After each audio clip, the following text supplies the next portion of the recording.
तर कोल्हापूरमधून पुढची ब्रेकिंग न्यूज समोर येते। इचलकरंजीमधील कबनूरमध्ये महिलेने छत्रपती शिवरायांचं पोस्टर फाडल्यामुळे रात्री तणाव निर्माण झाला होता। ईद निमित्त लाइटिंग करताना हे पोस्टर आडवं येत असल्याचा या महिलेचा आरोप होता। त्यातून या महिलेने थेट पोस्टरच फाडून टाकले। ही माहिती हिंदुत्ववादी संघटनांना मिळताच त्यांनी या ठिकाणी धाव घेत महिलेच्या घराची तोडफोड केली आहे। त्यामुळे आता मोठा तणाव निर्माण झाला। जमावाने पोलीस ठाण्यासमोर एकत्र येत या महिलेवर कारवाईची मागणी केली।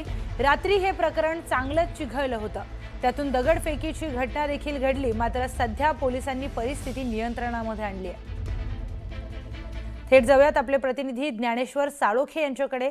ज्ञानेश्वर, अतिशय गंभीर हा सगळा प्रकार कोल्हापूरमधून समोर येतोय। आता नेमकी काय माहिती आहे?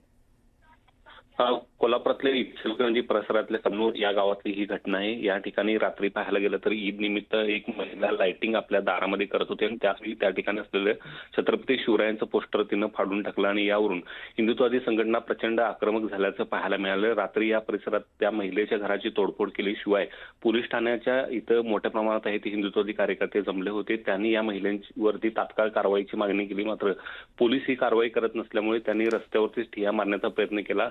याशिवाय दगडफेक सुद्धा आहे ते या सगळ्या परिसरात केली। त्यामुळे या सगळ्या परिसरामध्ये आहे ते रात्रभर तणावाची परिस्थिती निर्माण झाली होती। मात्र पोलिसांनी या ठिकाणी जादाची कुमक मागवली। या सगळ्या कार्यकर्त्यांची आहे ते हिंदुत्ववादी पदाधिकाऱ्यांची आहे ती समजूत पोलिसांनी काढली आणि त्यानंतर हा तणाव काहीसा निवळला। मात्र एकूणच पाहायला गेलं तर अद्याप या महिलेवरती कारवाई झाली नसल्यामुळे हिंदुत्ववादी संघटना अजूनही आक्रमक झाल्याचं पाहायला मिळते। मात्र सध्या पोलिसांनी या ठिकाणी आहे ती परिस्थिती नियंत्रणात आणलेली आणि सध्या इथलं जनजीवन आहे ती पूर्वपदावर आल्याचं पाहायला मिळते। निश्चितच ज्ञानेश्वर, धन्यवाद दिलेल्या सविस्तर माहितीसाठी।